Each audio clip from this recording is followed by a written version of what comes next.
For such a time as this, I'm Chaim Goldman. Well, welcome to episode 4. I'm calling this one The Two Coronas. Why am I doing that? Well, I'm speaking to you right now. It's April 14th, 2020.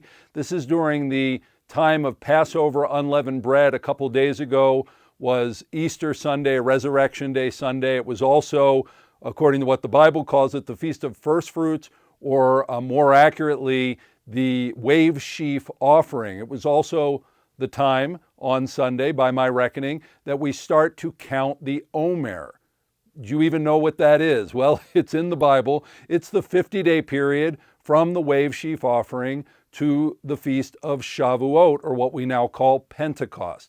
That day is when Israel at Mount Sinai received the Ten Commandments, and also 1,500 years later when the Spirit fell on the early believers, the early church in Jerusalem. This is a time of year when we are focused on redemption, on freedom, on deliverance, and that is a very good thing, because at this time is also the time of the coronavirus. Now, whatever you think about the coronavirus, it is causing mayhem, turmoil, upheaval, whatever you want to say. It is certainly around the globe causing issues. And when we look at this as kingdom believers, and that's what we're supposed to be, those who believe in Messiah Yeshua, Jesus, and understand that we are part of his kingdom, that we are ambassadors, which means we represent heaven, we need to have a heavenly mindset. And so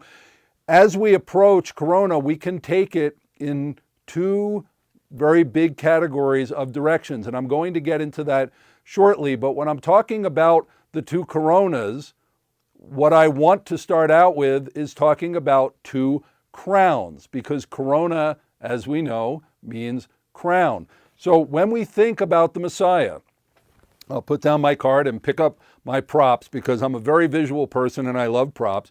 Our Messiah has two crowns. We have this crown of thorns, and this is something that is representational of his torturous death. And just the other night, my family and I sat down and watched The Passion of the Christ, that amazing Mel Gibson movie that goes into that final 24 hours of the Messiah as he was treated so brutally and tortured and crucified, and this crown of thorns was put on his head. And this represents the suffering servant Messiah, the Messiah of Isaiah 53, what in Judaism is called the Messiah ben Yosef, the Messiah son of Joseph. Now, where does that come from? Well, that's actually before Yeshua was here on the earth bodily. The rabbis were looking at pictures of the Messiah in the Bible and trying to figure out, because there are no clear, perfect messianic prophecies. They're taken from everywhere in the Bible, and they saw that there were two Messiahs, one who would suffer and die, the Messiah ben Yosef, like the suffering servant of Joseph, and the Messiah ben David, the one who would be the conquering king, like King David. And there's debate. Is this, two Messiahs? Is it one Messiah who goes through two roles? We, as believers in Yeshua, believe it's one Messiah who comes twice, right? So we have these two crowns. Now, this crown representing the suffering, and this crown representing the conquering. And at this time of year, especially around, the resurrection time, and of course Passover and the blood of the Lamb and all that comes out at this time of year, we are, as believers, very, very focused on this crown. And I want to say there's nothing wrong with that, but I think there is in some ways. Now, hear me out, because I am in no way saying that the suffering of Messiah, that his shed blood, his crucifixion, death, burial, resurrection is not important. In fact, the most important thing that's ever happened on the planet. It is what redeemed this world. It's what redeemed me. It's what has allowed me to enter into this kingdom, my acceptance of him as Messiah, and the finished work that he did on that tree, on that cross, is giving me personal redemption. I value it above everything else.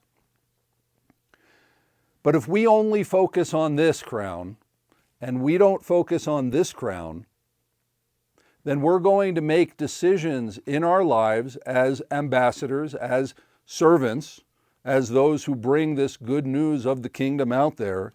And we are going to give only part of the picture, and we are also going to make personal decisions and recommend that others, whether inadvertently, most likely, that they take a very passive role, because this is what Yeshua, Jesus, did. This is past history. When he was resurrected and came out of that tomb, he was no longer broken, he was no longer beaten, he was no longer bloodied, and he was no longer wearing this crown. I'm going to put it down.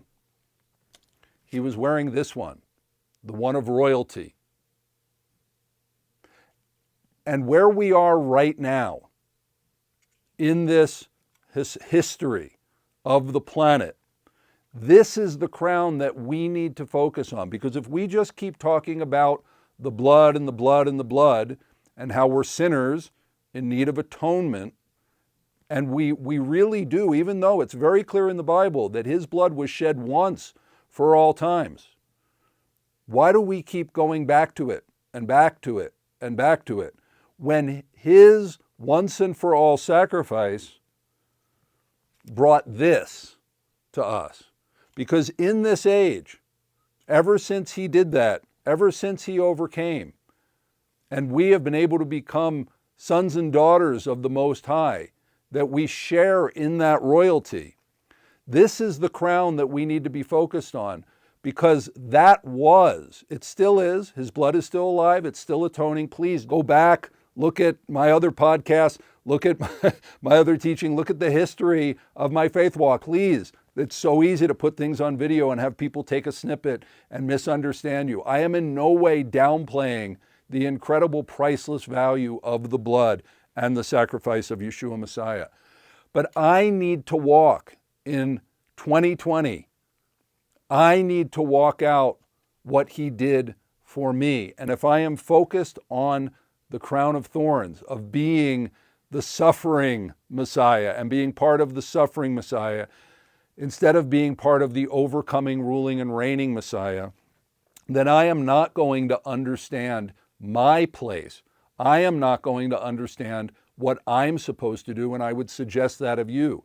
As the church focuses on the blood, the blood, the blood, and not the king. Okay, he was a king both ways. These are two crowns. But this represents the suffering servant, Messiah, son of Joseph.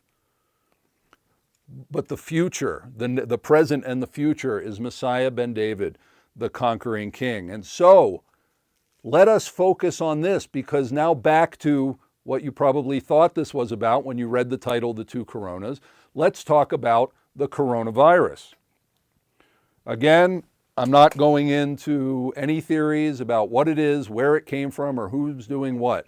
I'm a kingdom person focused on what I'm supposed to do, and I'm sharing this with you, my brothers and sisters, to encourage you, to equip you, and to even plead with you to take a proper mindset up here in your head where the corona sits, that you understand that we have an opportunity to see what's going on in our age with this virus, with this mayhem, as a crisis or an opportunity. We have the chance to decide which crown are we considering this corona. Is this a time to play victim? Is this a time to be a deer in the headlights? Is this a time to be paralyzed and not know what to do?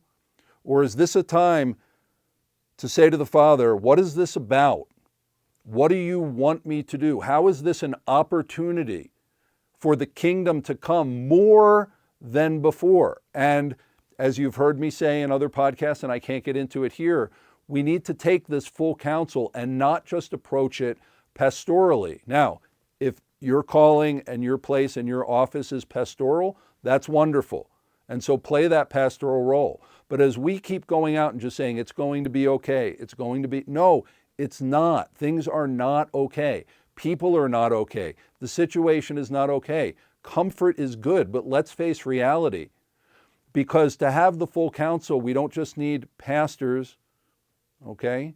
There's kings, priests, and prophets. And that is fully, we also have teachers and evangelists, but this king, priest, prophet is very crucial for government, the government on this planet and the government of heaven.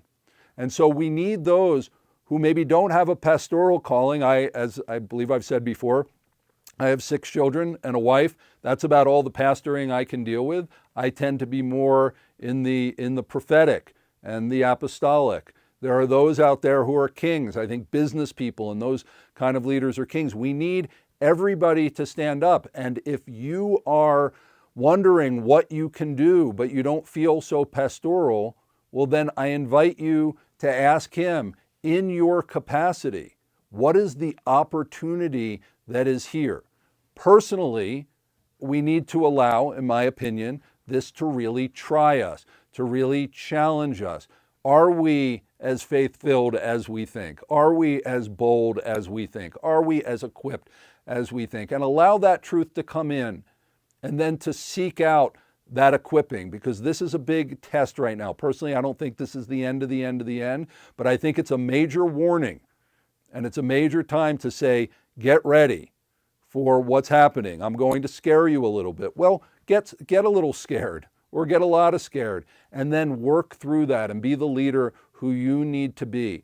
Are you taking this time at home to work on things of the kingdom, on working on yourself, your family, your relationships? Are you really taking advantage of this time, or are you squandering it? Well, it's not your time, it's his time if he bought you with a price.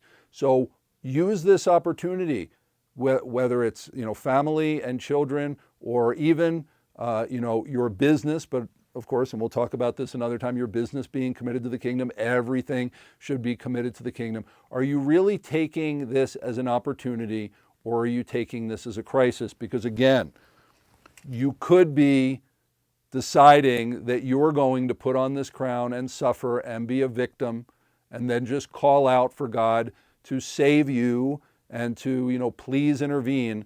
But we have a partnership on this planet. We have the partnership of reigning and ruling that's coming with him, but we're here to take dominion. It's really time, my fellow believers, to understand that this is the present and the future. This is the crown that we're supposed to be looking for. We're supposed to be getting this planet ready for the King to come back and to rule and reign. And so, the 2 coronas, which one do you choose? Is this a crisis or an opportunity? Are you focused on the blood, or are you focusing on what the blood accomplished? Are you a victim, or are you a conqueror for such a time as this?